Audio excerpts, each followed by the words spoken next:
promotion. And that gives a reminding why we stand for the rights for both females and men. Considering the last global development is 22nd century after the revolution of 1325, remarks us that we all have to stick and work together, especially after 22 years of the revolution in place.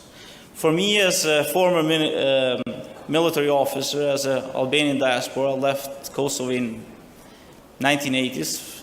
We were forced out of Kosovo as a Yugoslav regime. I grew up in Norway. After 35 years, I returned back to Kosovo and now part of the government. Shows how important we need to stick to the female and women agenda in the global security. Currently, in our security force in Kosovo, we have 11.3% women, part of the whole structure. We are considering that we are a new country.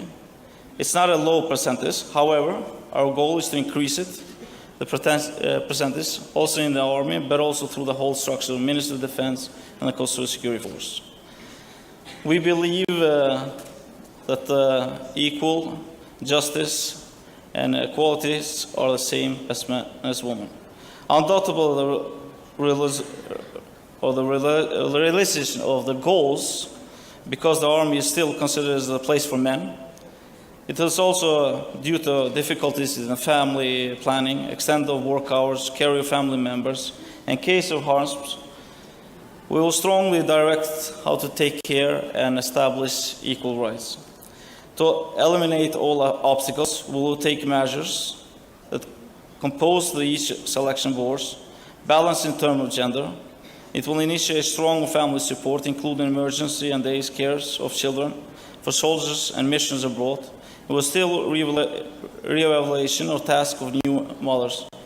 Also, in addition, the legal infrastructure ready to grant them by Minister of Defense, such as open recruitment procedures and equal pay of equal gender for both sexes.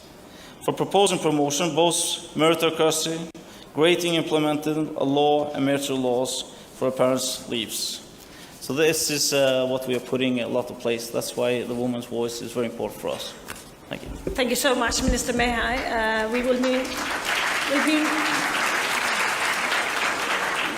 We'll be moving to Minister Petrovska. I was told that I misspelled your name, so I apologize in advance.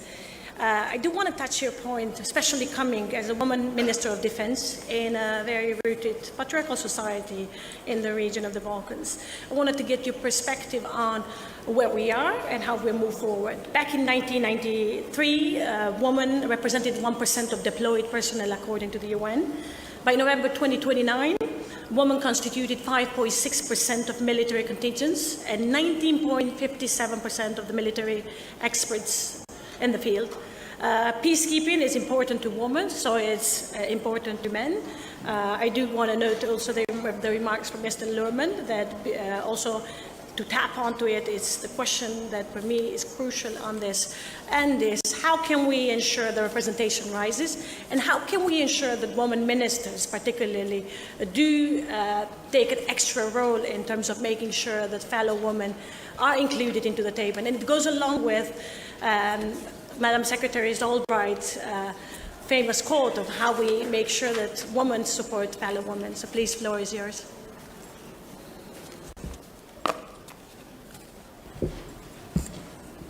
Thank you very much. Well, first of all, I will answer the questions and I will cover all the aspects that you have mentioned, but please, at the very beginning, allow me to express my greatest gratitude to the Madam President Osmani for awarding the medal to the women in Ukraine, because they deserved it.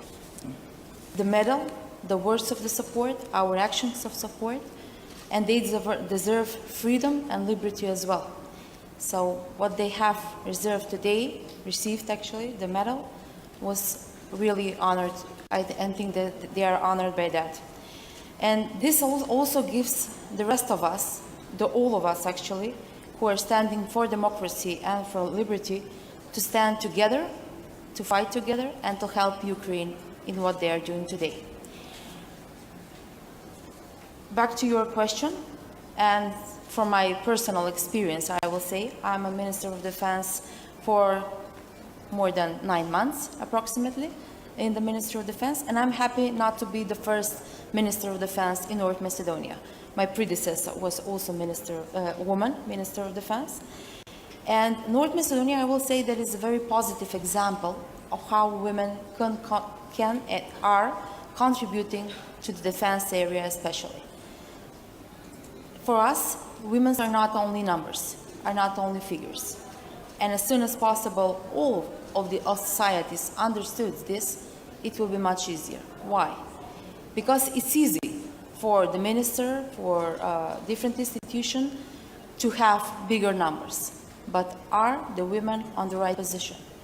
Are they playing their role? This is the most important issue that we have to answer. And from the experience, from the example of North Macedonia, yes, and they are improving much more.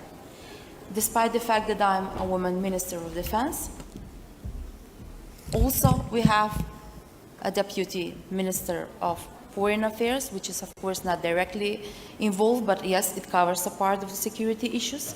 Also State Secretary at the Ministry of Interior, but also we are the first probably country from the region who has a Deputy Director of the Agency of Intelligence, which from a wider perspective, it is also very important. How are we achieving a bigger numbers, but also the influence of the women in the Ministry of Defense? First, by a strong political will, which is obvious that we have. Secondly, by implementing the gender equality agenda in all of the strategic documents in the ministry. So we are taking care of the women who are already in the ministry, but also we are motivating the women and young girls outside of the ministry to come and to work for the defense of the country. In numbers, I will say that in 2012, this was not the case in the ministry. Less than 5% of the personnel in the army were women. Today, we have more of 10%, which means that is double. It's the same ratio as the one who are on senior official positions. Of course, we are taking care also about the other gender sensitization with different categories of personnel. So that's why we have 28 NATO certificate gender trainers who are actually training the rest of the Army and the Ministry of Defense to accept the gender balance and the gender equality as a primary policy of the ministry. So what we have done so far, of course, and we are continuing to do, is I think the right way to see that the women are important. And I will once again stress out that it's not only the question of how much we are, but where we are and what we are standing for. And of course, the example that was given in the first panel of Madam Secretary Madeleine Albright said everything, that she played a crucial role in a crucial time, I will say not only for Kosovo, but for the Balkan as well. Thank you so much. Thank you so much, Minister Petrovska. I'd like to move on to Dr. Dipumoni. As a Minister of Education, there's a lot that comes in terms of what could be done at early age and how do we move societies forward. Even after we empower women to participate in economical and political spheres, challenges for them continue to prevail as they usually have to navigate dominated patriarchal societies. In some parts of the world, much more, and some less, thanks to the progress that we have forward. I'd like to hear your thoughts on that end, and how do we connect education to the security lines, but also to the participation of women across the spectrum? Welcome. Thank you. I would like to begin by thanking the Honourable President and the Government of Kosovo for organizing this first edition of Women, Peace and Security Forum in this beautiful Pristina.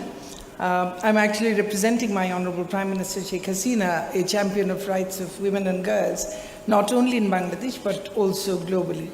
Women, peace and security, it's a very wide canvas with many colors, shades and forms, and it's not definitely a monolithic space. While there is certain amount of universality, we also must appreciate the diversity in issues, cultures, and also approaches that are required.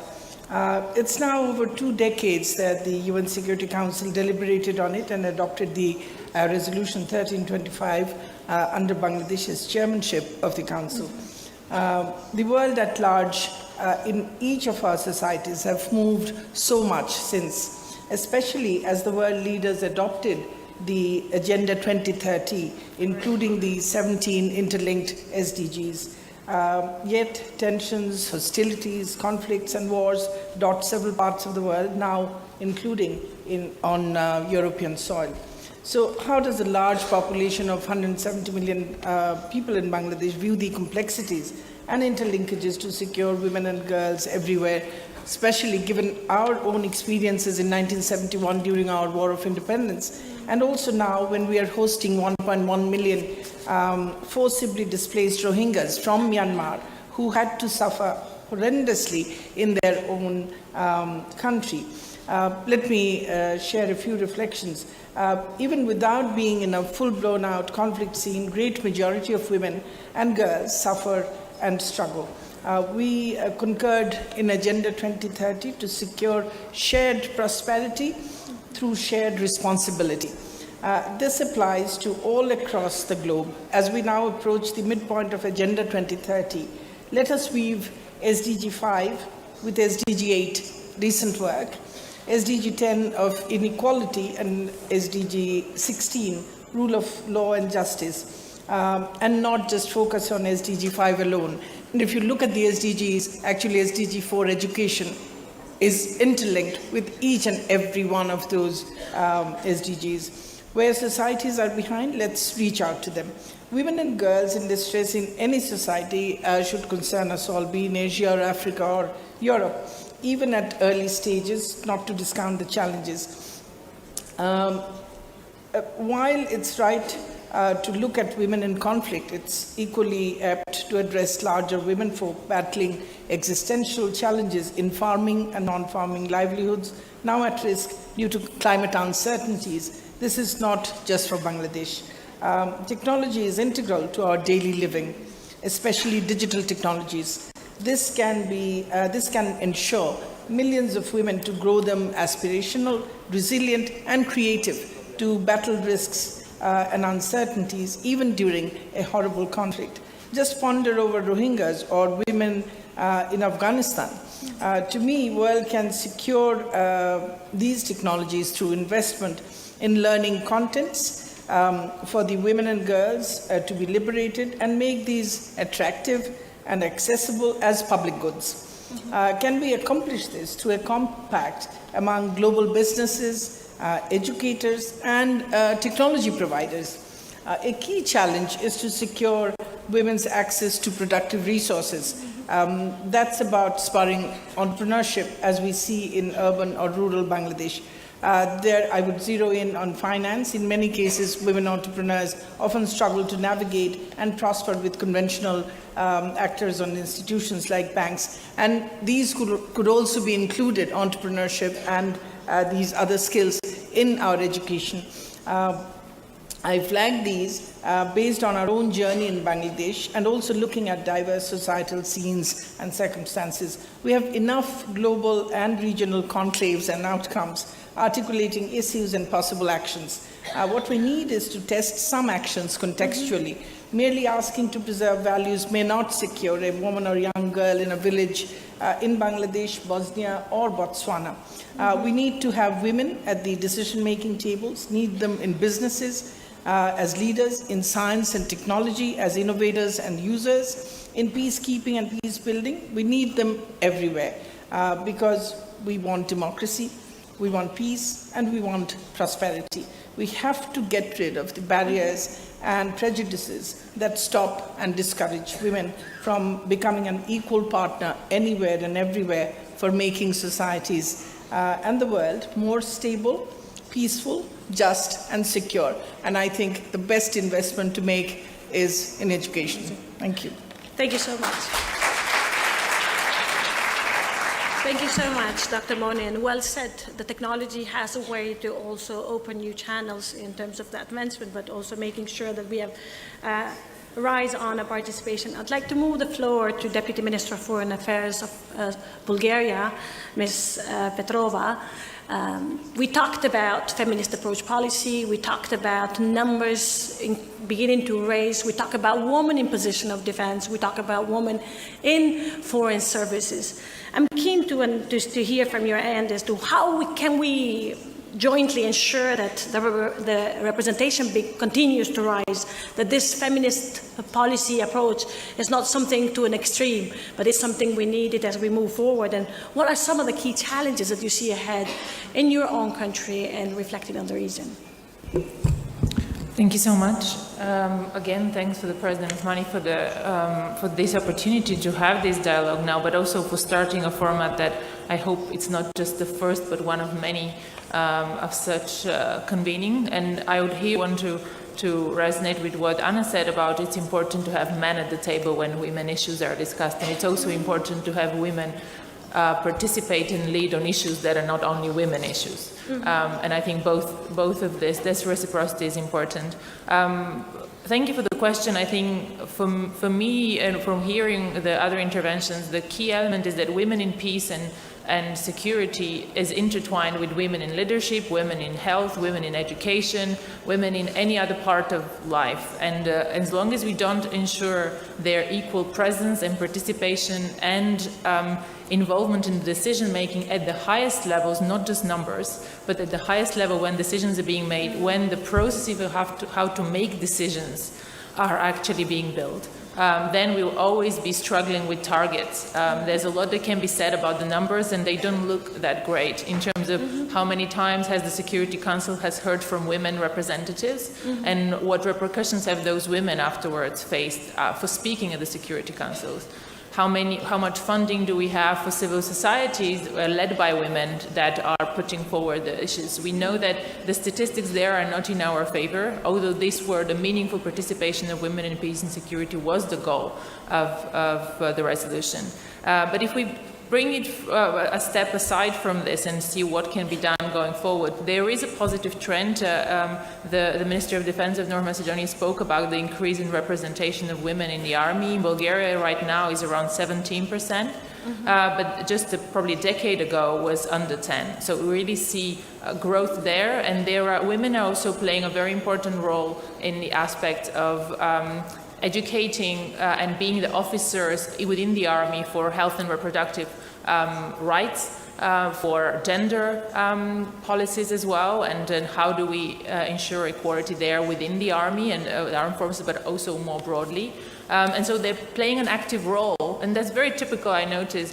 Very often women take roles outside of their current job, an additional burden because they feel that they want to help in other areas as well and spread this message. So we see that positive trend there in the army. When you talk about other areas as well, I think the area of education is really important because it also brings that initial stages of empowerment of women to feel ready to take those leadership roles or to be involved in other aspects of life. In Bulgaria, the situation is good in terms of there's half of STEM researchers were women, half of researchers in mathematics, natural science are women. So there are these subjects where typically we don't see as many women are represented by women there. We see this also in politics, but not at the highest levels. We haven't had a prime minister, woman, or president. We still have a very unequal number of women in government.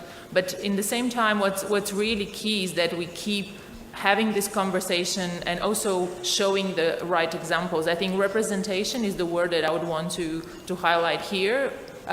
For me, representation defines the limits of what's possible, and that's once you've seen it, you think you can do it as well. And I think that's the message that we try to put forward, and that's at the forefront also of our national plan for women in peace and security as well, which was adopted in 2020, so 2 years ago.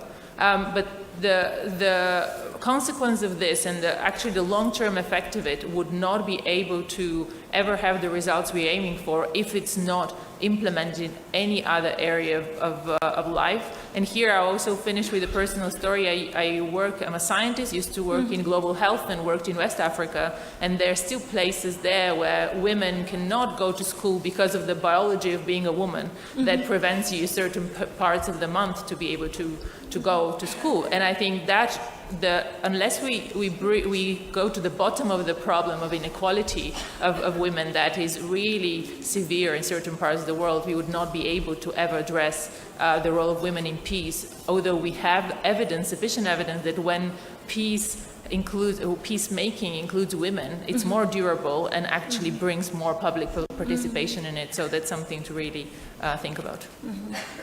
Thank you so much, Deputy Minister Petrova. I think spot on your remark, and if you can see it, you can do it. We need more role models. We need more women who break the ceilings. We need more women who initiate formats of discussion, of dialogue, but also push the barriers. On this note, I would like to go to Her Excellency, Dr. Maditha bin Saladin, and hear a bit the perspective of UAE in this regard. But also I'd like particularly to touch on Sheikh Fatima bin Salman initiative jointly with the UN and Women, Peace and Security, and how that initiative has sparked the change that you are aiming to move forward. Please, the floor is yours. Thank you. First of all, I would like to thank President of Kosovo, Yusuf Othmani, for inviting us. It's my pleasure to convey to you the greetings of Her Highness Sheikh Fatima bint Mubarak, Mother of the Nation. Her Highness wishes of success to this forum. UAE has distinctive policies to promote women's role in all fields, whether political, economic, or social aspect. UAE tried to highlight the strong and deep cooperation with UN Women. I'd like to mention here the implementation of the 5th goal of the Sustainable Development Goals and all areas of women's empowerment. UAE has reached globally advanced levels in the gender balance file thanks to the great support from women by our wise leaders, especially Her Highness Sheikh Fatima bint Mubarak, in order to establish the solid base to ensure equal opportunities. The Fatima bint Mubarak Women, Peace and Security initiatives. In the field of security and peace, a memorandum of understanding signed in 2018 between the UAE's Ministry of Defense, the General Women's Union, and the United Nations at the headquarters of the UAE mission to the United Nations in New York to launch the Fatima bint Mubarak Women, Peace and Security initiatives. The total number of trainings within this program has reached 497 trainings. The first including training from 7 Arab countries in 2019. After that, it was agreed between the UAE and UN Women to expand the scope of participation to include countries from Africa and Asia in 2020. The training is taking place at the Khawla bint al-Azwar Military School in Abu Dhabi. In 2020, Her Highness Sheikh Fatima bint Mubarak Women, Peace and Security initiatives become the name of this pioneer training program in September 2020 on the of the UN celebration of the 20 years anniversary of adopting the Security Council Resolution number 1325. In March 2021, Her Highness launched the National Plan of UAE to execute Resolution number 1325 issued by the UN Security Council. Global indicators. UAE was ranked in the first country in the region and the 24th globally as per Women, Peace and Security 2021, indicators issued by Georgetown University in USA. In the sub-indicators that measures women's sense of security in society, UAE was ranked in the first country globally and was ranked in the prestigious rank as per the Parliamentary Representation of Women Index. UAE was ranked in the first country in the Middle East and North Africa for 2 years in the World Bank report Women, Business and Law 2021 and 2022.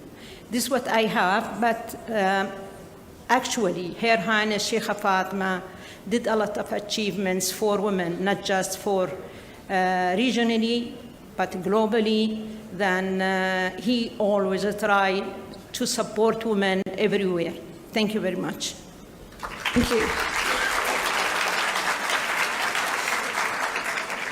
Thank you very much, Minister Al-Shamsi. I think there is clear records of us moving ahead and progressing.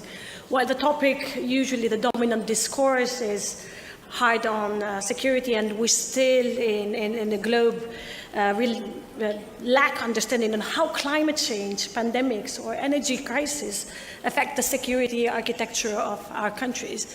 And I'd like to go now to Vice Minister for Multilateral Incorporation of Costa Rica, Senora Parton, coming from a country that has abolished the military in 1949, coming from a country that has promoted this idea of pura vida life, I would like to get your remarks on how Costa Rica has built sort of a policy design, but most importantly has begun to allocate resources on tackling climate and tackling energy crisis that connects to the architecture of security.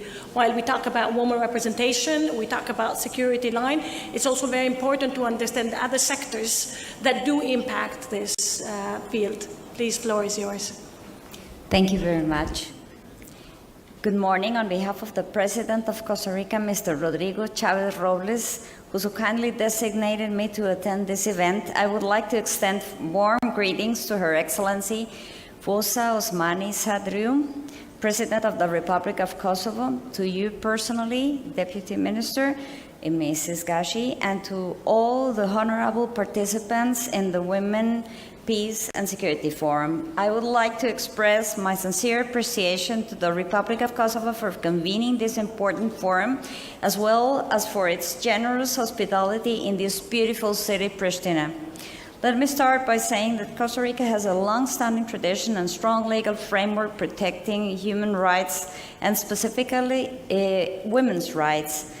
It is important to mention that over 150 years ago, my country established as mandatory and free education for girls and boys. And since 1990, the country has a law to promote gender equality at the workplace, in politics, and government agencies. This started a long history of new and forward-thinking laws, policies, and court proceedings protecting women's rights and gender equality. We consider this contributed in most significant way to the stability and social peace that Costa Rica enjoys today. In September 2020, Costa Rica launched the Gender Parity Initiative to reduce the wage gap and increase female participation in the labor market. We reiterate the importance of addressing women's underrepresentation and other patterns of marginalization. The creation of safe and enabling environments for women's meaningful participation at all levels must be a priority, and concrete steps should be taken to prevent any reprisals, threats, or attacks aimed at intimidating women who take part in political or peace processes. We reiterate that the inclusion and active participation of women needs to be promoted by design. Mechanisms of inclusion, such as quotas or reserved seats and targeted recruitment, are important first steps to get more women in leadership roles and to contribute to the normalization of women in political life. Empowering women and increasing women's participation remain among the most effective tools for advancing global peace and security. My country also places education for girls and young women as a critical component of the agenda. As I mentioned, we are committed to promoting the rights and access to education for girls as essential for their human development and autonomy, and as a protective factor against poverty and violence. We believe it is essential to reinforce the measures that guarantee the permanence of adolescents in the educational system, achieving an education free of gender stereotypes and prejudices, thus improving the conditions of education, the educational system. Costa Rica, honoring its commitment to promote and defend women's human rights, supports the Coalition of Every Woman's Treaty. Costa Rica recognizes also that the levels of violence against women have increased due to the effects of the pandemic and climate change. Action must be taken to ensure maximum coverage and protection for women. Costa Rica considers this initiative as an opportunity to strengthen the national institutional framework, ensure women's rights at the global level, and to reaffirm the commitment to promote and defend the human rights of women, gender equality, and the fight against discrimination. At the multilateral arena, the adoption of the Resolution 1325 was a landmark moment in the history of the United Nations over 20 years ago, representing a normative shift in how we talk about women regarding international peace and security. This Resolution 1325 called on member states to move women to the front and center of peace and security processes, while also recognizing the importance of women's participation and leadership. Established a bold agenda in which gender equality was recognized as the foundation of just, peaceful, and inclusive societies. In closing, we recognize that respect for women's rights and gender equality are critical and complementary in order to ensure women's full participation. We also are committed to working towards the meaningful participation of women in all areas of human activity and decision-making, be it political representation or resolving international peace and security issues. The clues are working in education and health. Thank you very much.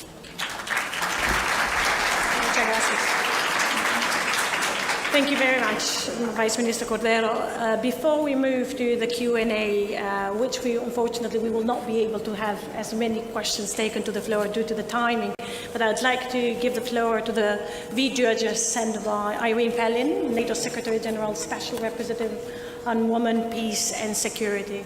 So if we have the red video address.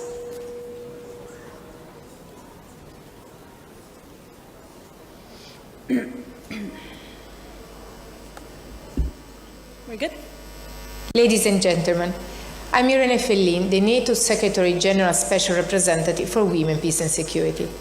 I serve as the high-level focal point for NATO's work on integrating gender perspectives. While I cannot be with you in person today, I'm grateful for the opportunity to speak about women's role in building and sustaining peace in the challenging security environment that we are all facing today. War in Ukraine, strategic competition, climate change, terrorism, emerging disruptive technologies, cyber and other hybrid threats. These are the factors that lead to instability and hampers our shared security. Russia's war of aggression on Ukraine has shattered peace in Europe. It has shaken the international order. We witness systematic dehumanizing of Ukrainian population, including torture, forced deportation, and conflict-related sexual violence. This impacts all women, men, boys and girls. The whole Ukrainian society needs to heal after the war. And here I speak to you, to people who know the toll of war and the trauma that it can leave on society. Kosovo has witnessed the brutality of war with the worst war crimes committed, including conflict-related sexual violence. The war in the Balkans was part of the impetus that led to the adoption on UNSCR 1325 on women, peace and security, particularly the use of conflict-related sexual violence as a tactic of war. At NATO, we recognize the disproportionate impact that conflict has on women and girls. We also recognize the vital role women play in peace and security, and the importance of incorporating gender perspective in all that we do. NATO's work on WPS is supported by women and men, civilian and military, throughout NATO structures. There are now gender advisors deployed across NATO structures and missions, including the NATO mission in Iraq and here in Kosovo at KFOR. We have come a long way, but we still have a long way to go. Let me now turn to women's participation in the conflict resolution process. Over 2 decades ago, the UN Security Council adopted the Resolution 1325 on women, peace and security. For the first time, women's experiences and role in conflict were addressed as a matter of international peace and security. Among other principles, UNSCR 1325 enshrined the importance of women's equal participation and full involvement in all efforts for the maintenance of promotion of peace and security, and they need to increase their role in decision-making with regard to conflict prevention and resolutions. It also recognized the diverse role women play in prevention and resolution of conflict, and in the restoration of the rule of law, governance, and democracy. Women are mediators of disputes, reinforcers of community resilience, managers of critical resources, and defenders of freedom, often at great personal risk. In 2007, NATO adopted its first policy on WPS, anchored in Resolution 1325, and developed by allies and partners in the Euro-Atlantic Partnership Council. This commitment continues today. Applying a gender perspective is not only what we do, but it is more than anything else part of who we are. Embedding WPS and human security as part of our core values in the new strategic concept marks a significant milestone in NATO's efforts. I will now say a few words about NATO's strategic concept and my vision. NATO's newly adopted strategic concept addresses security challenges as well as the need to have gender dimension and human security aspect reflected in all of NATO core tasks. Building on past progress and taking into account the new and emerging challenges faced by the Alliance, I want to share my vision and priorities for my term as Special Representative to facilitate our discussion. This can be captured in 3 key concepts: direction, dialogue, and disruption. First, our direction includes where we are now and where we are heading. I have set out to ensure appropriate representation of WPS and human security in NATO's 2022 strategic concept, and that has been achieved. With the endorsement at the NATO summit of NATO's approach to human security, we have now a clearer path forward to advance much-needed policy work. This includes policies on cultural property protection and children and armed conflict, aside from the existing ones of combating trafficking of human beings, protection of civilians, and conflict-related sexual violence. Let me turn to my second priority, our dialogue. It should remain intentional and inclusive, meaningfully engaging with stakeholders across political and military spheres, while carefully considering timelines and procedures. This continues to be important for our work, our WPS work, and will be for human security during operations. Lastly, disruption. It focuses on our gender mainstreaming efforts in our response to emerging threats, from new technologies to hybrid threats to the climate gender security nexus. That aside, engaging youth and establishing a youth peace and security agenda for NATO is also a priority for me. It will complement my work and shed a new light on how we see security. Gender, instability, insecurity, competition for resources, and negative impact of climate change are increasingly interlinked. Since the adoption of UNSCR 1325, much has been achieved. The WPS agenda is here to stay, but clearly there is a lot to address in the next decade. The challenges are not getting smaller or easier. We must continue to press for the full participation of women as a force of change in the context of conflict prevention and conflict resolution. To sum up, we need to see gender perspective as a tool and enabler to promote enduring and sustainable peace. Women and men working together are the ones who can advance the WPS agenda. Your active engagement is therefore essential for peace and security. Let me end with this. I'm truly inspired by the work of women in Kosovo as well as in the region. Their efforts have kept Kosovo moving forward to a brighter future. They do not stop when things look rough, but continue in their efforts to ensure a better future for their own country and beyond. I would like to wish you a successful conference, and I thank you for your attention. Thank you.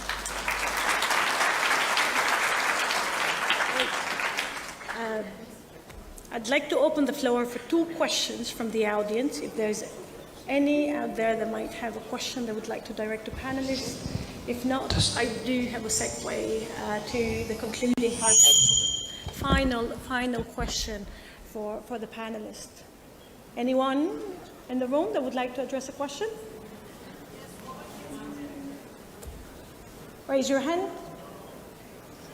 We'll get the mic your way.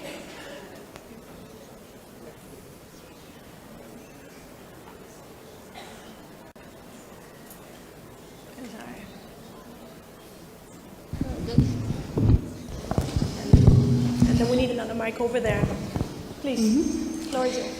Hello, my name is Amina Kaya and I'm from Pristina. First, thank you for coming here, and I love that we can hear different opinions and perspectives from people from all over the world on different topics.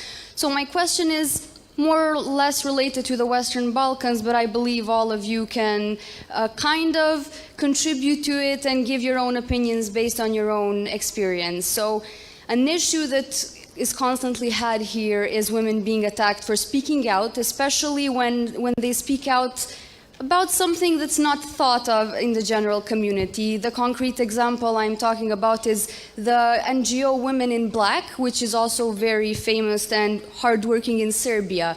And they speak out about, for example, the Srebrenica massacre, and you might know that that's not a popular topic in Serbia. And in this case, we don't even have support for them, not only on the systemic level, but on the grassroots level or the community, which is at least something that we have in other countries and in other societies. So in this case, where do we begin, and how do we begin to affect positively not only the NGOs, but the community, society, and the system? Because when you have the people who are helping, that's a bit easier. But when you have the people against you besides the system, it gets a bit harder. So please give us a few maybe positive examples and advice that you might have for us on how we can help them out and contribute as well. Thank you. Thank you very much, Amina. I have another question right there. Please go ahead, the floor is yours. Hello, my name is Ajira Gashi. I'm from the Ministry of Foreign Affairs here in Kosovo. Ms. Lija Gashi, you mentioned a little bit of the impact climate change has on women, and many of you have talked upon this as well. My question is, how has, in your opinion, the Russian war in Ukraine impacted climate change policies in your different countries? A lot of countries are now moving away from their climate goals to bring back energy problems to fix the energy crisis right now. How do you think this moving away from climate goals impacts the role of women in foreign policy? Thank you. Thank you very much, Azira, and thank you so much for both questions. I'd like to add one more question, because I think it would be the sort of the ending and last remarks from your end in regards to both questions, but also this particular one for us rings at home a lot. While participation, protection, and conflict prevention remains an essential pillar of the VPS agenda, we need to actively talk about relief and recovery. The main question that remains is how do we deal with justice for women in a post-war societies? In Kosovo, there are 20,000 women who were systematically raped by the Serbian regime. To this day, there has been no justice for any of them. Unfortunately, the Serbian regime continues to shield the perpetrators, and there has been no acknowledgement of what has happened to these women.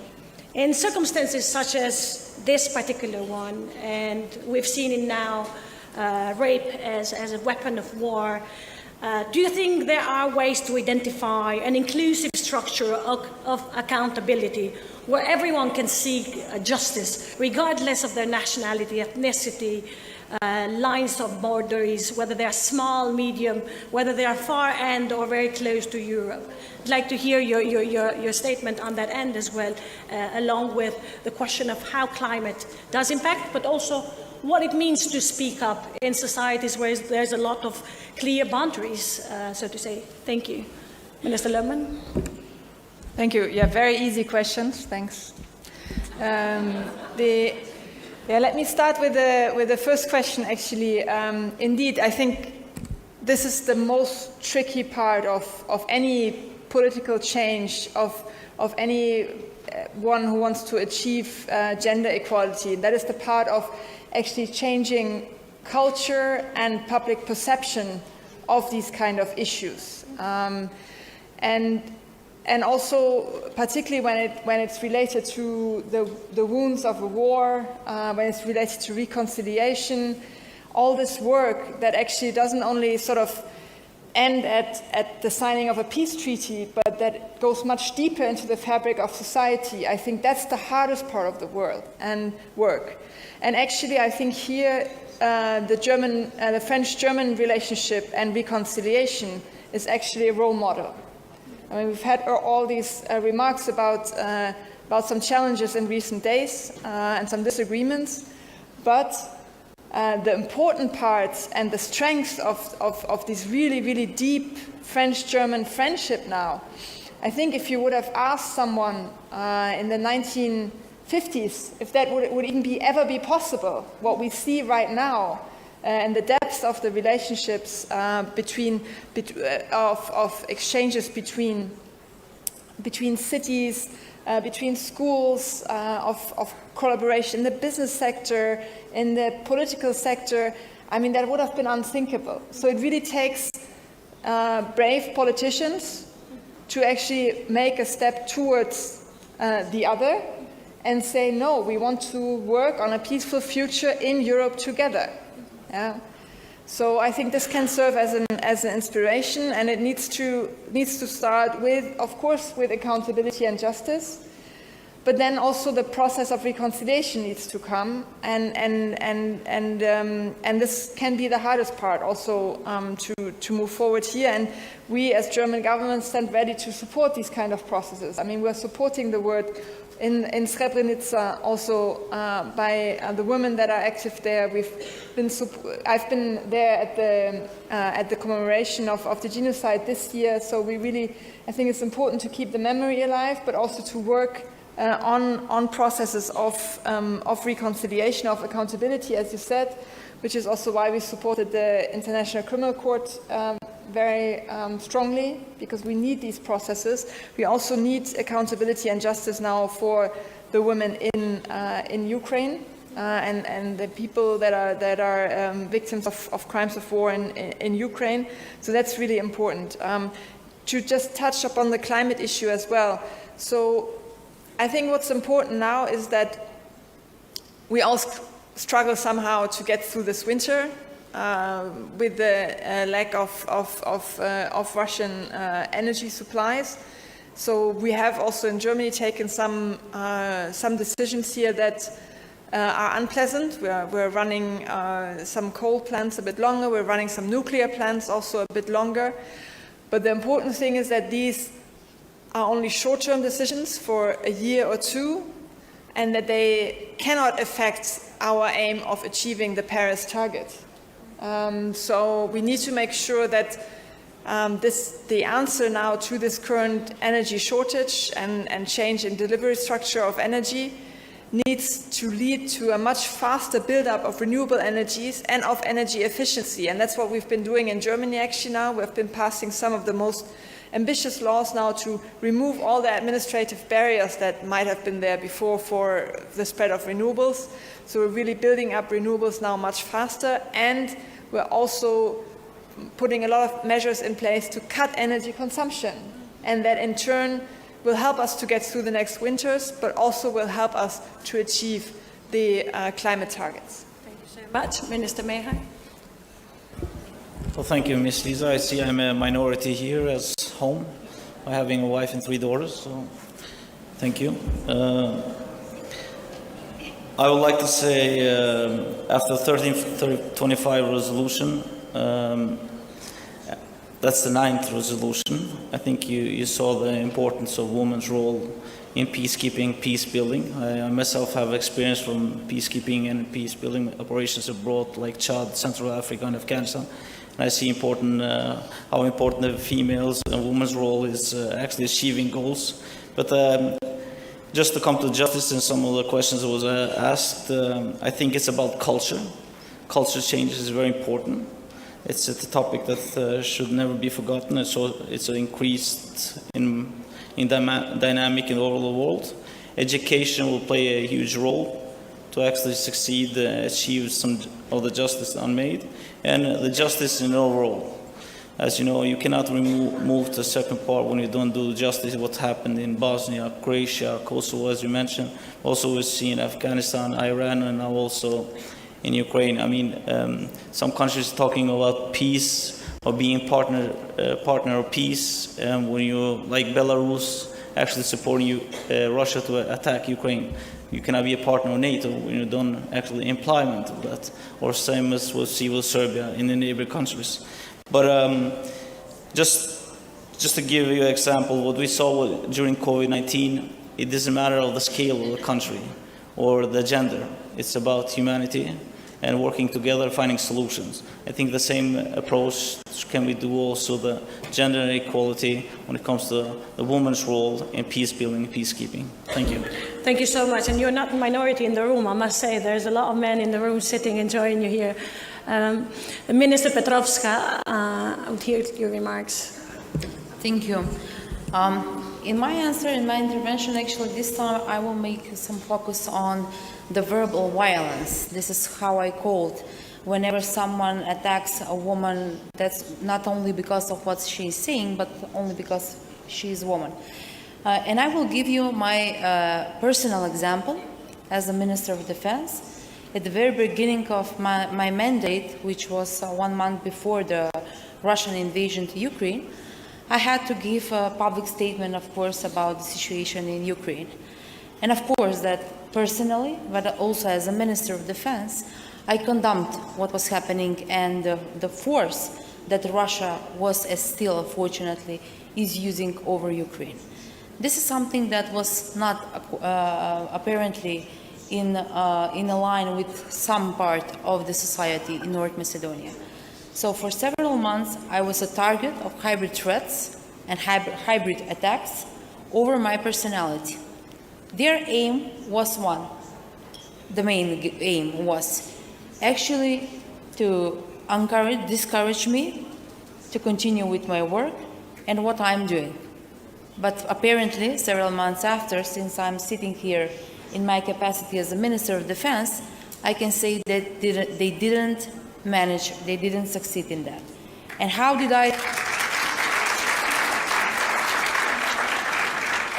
I succeed in this?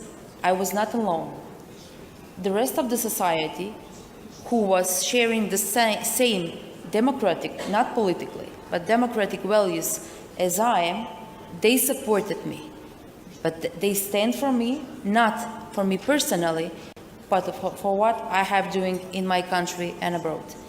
So my message is that we have to be and to stand one to each other.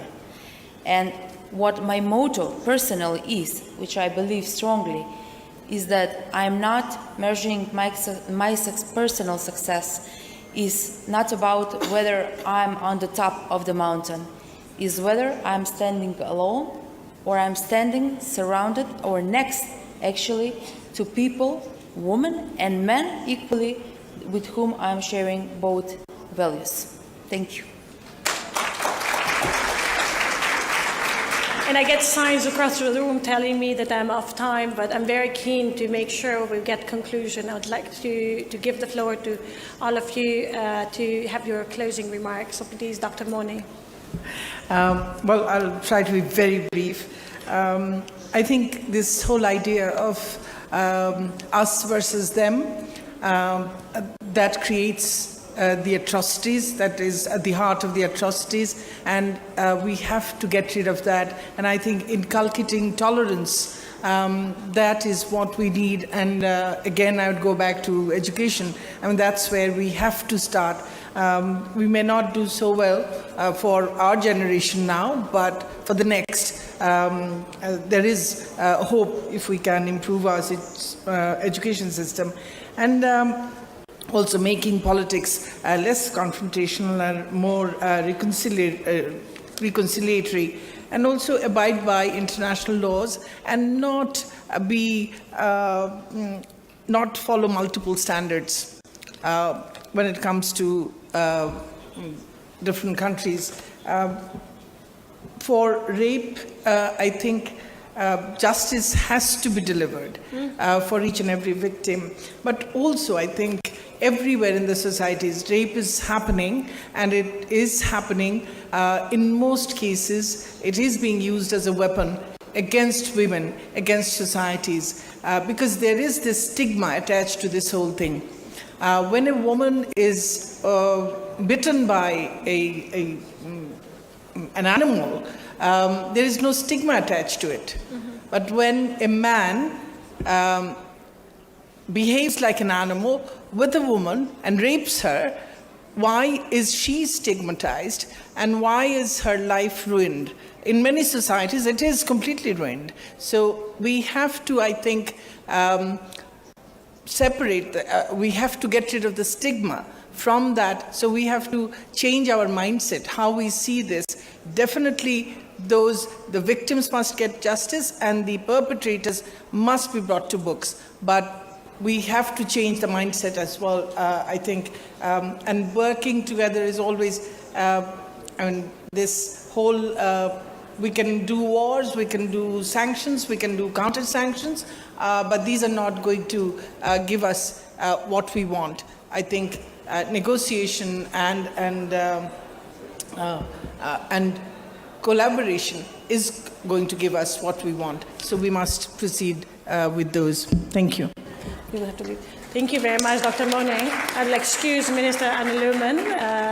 I was told that you will have to leave the panel. Thank you so much for your contribution. We'll continue with our final remarks. Deputy Minister Petrova, please, floor is yours.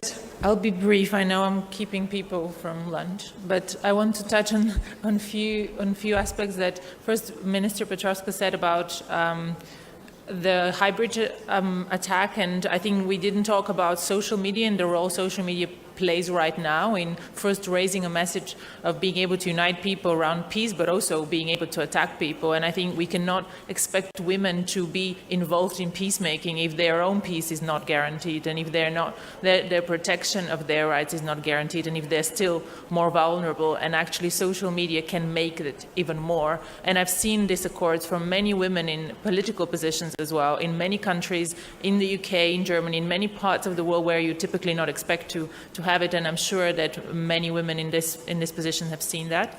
And so that's something to still work on, and to understand how we're able to use social media for good purposes rather than suffer from it. And I want to finish with something relating to the question of what can it be done better so that in Western Balkans or generally in the Balkans to be able to empower women, but also broader civil society activity. I think it comes with the maturity of a society to be able to realize the importance of speaking freely. I think very often we are societies that are kind of very young democracies. We know we can, but we're not comfortable to do it. And I think there I would really try to encourage people to realize that we've had snowball effects around the world from what was happening in Iran. Previously we had snowball effects of what was happening with the Me Too movement in parts of the world, and people retrospectively applied that power that they certainly felt that they have. So I think there I would say don't be afraid, even if you don't feel comfortable with it. I think very often it's just a matter of creating a community around yourself, and at the smallest level, at the most regional level even. And here I think finding ways to surround yourselves with like-minded people can generate that power. And here I want to finish with one sentence that I always quote, but I think it's also very relevant here. It's from a Bulgarian novel, and it says, don't just follow other people's path, go where there's no path and make another path for others to follow. And I think that's something that always empowers me, and I hope it empowers others in the same position as well. Well said. Well said. Thank you so much. Minister Ali Shamsi, floor is yours. Thank you. I have some suggestion. I think it is very important to form the groups of women in every country, to provide for them advanced training and let them to play great roles to keep the peace and security in every country, because we need women empowerment in this area, because there is lack. Women in economic and education and health cares and everywhere, we are taking care about this issue. But about the security and about the peace, we don't have many action in this field. So this really from our experience in my country, I found this experience is very important for women everywhere. By the way, recently we have 5 ladies from Kosovo in Her Highness Sheikh Fatma program. So I'm so proud. We can attract many ladies from all the world and share them or involve them in this program and try to imitate this program in many countries. It is very important for women. I think I work for women in the whole world, not just for my country. Thank you. Thank you so much, Mr. Ansari. Floor is yours. Minister. Thank you very much. Peace, democracy, and human rights are pillars of our state policy. So my country condemns any kind of illegal attack against any human being, especially on women, on children, in any sense. So we strongly condemn that. In the 80s and 90s, my country received refugees from neighboring countries being victims of wars, and they were integrated in our society, and their rights were fully respected in our country. Even my country is the seat has been the seat for 40 years of the Inter-American Court of Human Rights. Thank you very much. Thank you very much. Thank you very much, Vice Minister Gordora. It is a pleasure for me to be among this distinguished group of panelists. I'd like to pass on just a few remarks about what will happen next. As you know, there are multiple panels going on across different rooms, so please just reference to the schedule. We know we are a bit delayed, but there's lunch out there, so thank you for staying longer with us and for skipping your lunch, but there's something waiting for you. It is clear that it's hard to stay on it. Thank you so much.